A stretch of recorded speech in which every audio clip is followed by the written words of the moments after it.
Request for Coast Guard search operation. Families worried. Kindly help, sir.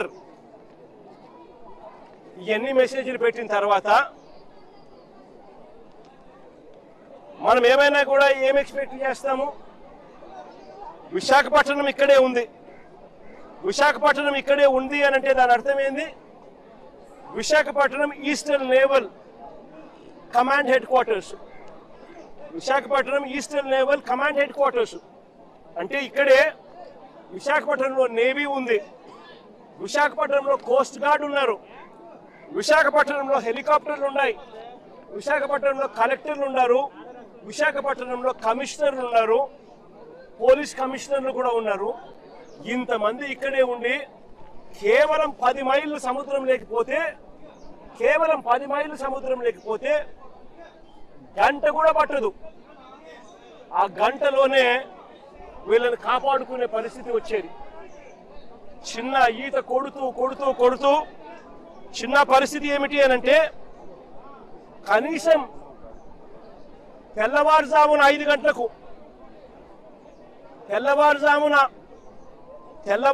అంటే 5వ తారీఖున 4వ తారీఖున ఘటన జరిగితే 4వ తారీఖున సుమారుగా 2:30-3 మధ్యాహ్నం పూట బోట్ క్యాప్సైజ్ అయితే అక్కడ నుంచి మరుసటి రోజు తెల్లారు జూలై 5వ తారీఖున తెల్లవారుజామున కనీసం 7 గంటల కన్నా పొద్దున్నే కనీసం మనుషులు వస్తే కోస్ట్ గార్డ్ వచ్చిందంటే కూడా కనీసం 5-6 మంది బతికిందురు అని చెప్పి చిన్న చెప్తా ఉన్నాడు. కనీసం అంటే 5-6 మంది బతికిందురు అని చెప్తా ఉన్నాడు చిన్న. అంటే ఎవరు రాలా. చివరికి చిన్న ఒక చైనీస్ బోటుకు దేవుడి దయతో కనీసం చైనీస్ బోటు కనీసం చూసి తనని కనీసం పికప్ చేసుకున్నారు. తెల్లవారుజాము పొద్దున 5వ తారీఖు పొద్దున 8:30 గంటలకు 5వ తారీఖున పొద్దున 8:30 గంటలకు పికప్ చేసుకుని మిగతా వాళ్ళు ఎవరు కూడా బతకలేదు. అది చిన్న పరిస్థితి. ఇక్కడ చూస్తే స్పందించాల్సిన కలెక్టరు, స్పందించాల్సిన ప్రభుత్వము, స్పందించాల్సిన పోలీస్ డిపార్ట్మెంటు ఎవరు కూడా స్పందించలేదు, ఎవరు కూడా కోఆర్డినేట్ చేయలేదు, ఏ ప్రభుత్వము స్పందించలేదు, ప్రభుత్వంలో ఏ పెద్దలు స్పందించలేదు.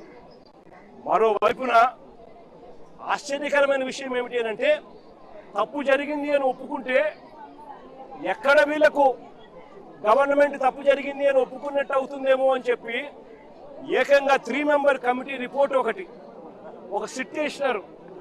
ఆ సిట్ ఒక 3 మెంబర్ కమిటీ సిట్ రిపోర్ట్ వేసినారు. ఆ సిట్ రిపోర్ట్ లో దొంగ మాటలు ఈ 3 member committee finding report 3 member committee fact finding report ఇది ఒకసారి చూడండి. ఈ రిపోర్ట్ చూస్తే ఇందులో వీళ్ళు రాసిన మాటలు ఏమిటో తెలుసా? The families of the crew received information about the incident in the early hours of 5th July 2026 at around 5 AM. అంటే తెల్లవారుజామున వరకు కుటుంబ సభ్యులకి ఇన్ఫర్మేషనే రాలేదు. ఆ తర్వాతనే వాళ్ళ ఇన్ఫర్మేషన్ మాకు చెప్పినారు అని చెప్పుకొస్తా ఉన్నారు. అంటే పగలే ఒక తప్పు నువ్వు చేసి నువ్వు కన్నా సరైన సమయంలో స్పందించి ఉంటే వీళ్ళందరూ బతుకుండే వాళ్ళని తెలిసి స్పందించకపోవడం నీ తప్పు అయితే ఆ తప్పును కవర్ చేసుకునే దానికి నీ 3 మెంబర్ ఫ్యాక్ట్ ఫైండింగ్ కమిటీలో ఇలా తప్పుడు రిపోర్ట్లు రాస్తా ఉన్నారు అని అంటే అసలు ఈ ప్రభుత్వం అన్నది నిజంగా మానవత్వం ఉందా ఈ ప్రభుత్వానికి అని నేను అడుగుతా ఉన్నా. ఇంకా ఆశ్చర్యకరమైన విషయం ఏమిటో తెలుసా? ఇంకా ఆశ్చర్యకరమైన విషయం ఏమిటి అని అంటే ఈ ప్రభుత్వంలో ఇన్సిడెంట్ జరిగింది కనీసము ఒక్కరంటే ఒక్కరు కూడా కనీసం ఇంటికి కూడా రాల. ఆశ్చర్యం కలిగించే విషయం ఏమిటంటే ముఖ్యమంత్రి పట్టించుకోరు, డిసాస్టర్ మేనేజ్మెంట్ చూసే హోంమంత్రి గారు కనీసం ఈ జిల్లావాసే ఆవిడ కూడా కనీసము రాను కూడా రాల. ఇదే ఉత్తరాంధ్రకు సంబంధించిన మంత్రి ఫిషరీస్ డిపార్ట్మెంట్ మంత్రి అచ్చెన్నాయుడు ఫిషరీస్ డిపార్ట్మెంట్కి సంబంధించిన మంత్రి, ఇదే ఉత్తరాంధ్రకు సంబంధించిన మంత్రి. కనీసము ఆయన కనీసం ఇంటికి కూడా రాలా, కనీసం వీళ్ళ ఇంటికి కూడా రాలా.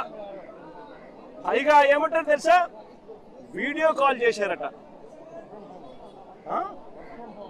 వీడియో కాల్లో వీళ్ళ కుటుంబాన్ని వీళ్ళ కుటుంబాలను వాళ్ళు పరామర్శించారు అని చెప్పి అనితమ్మ అంటుంది. హోంమంత్రి, డిసాస్టర్ మేనేజ్మెంట్ చూసే మంత్రి అనితమ్మ గారు వీడియో కాల్లో పరామర్శించినామని చెప్తారు. ఒకరంటే ఒకరు కనీసం బాధ్యత గల స్థానంలో ఉన్న వ్యక్తులు, ఫిషరీస్ డిపార్ట్మెంట్ మంత్రి కానీ, డిసాస్టర్ మేనేజ్మెంట్ మంత్రి కానీ, ముఖ్యమంత్రి కానీ కనీసం ఎవరంటే ఒకరు పట్టించుకున్న పరిస్థితి లేదు. కనీసం వీళ్ళ ఇళ్ళ కాడికి వచ్చి వీళ్ళను ఓదార్చి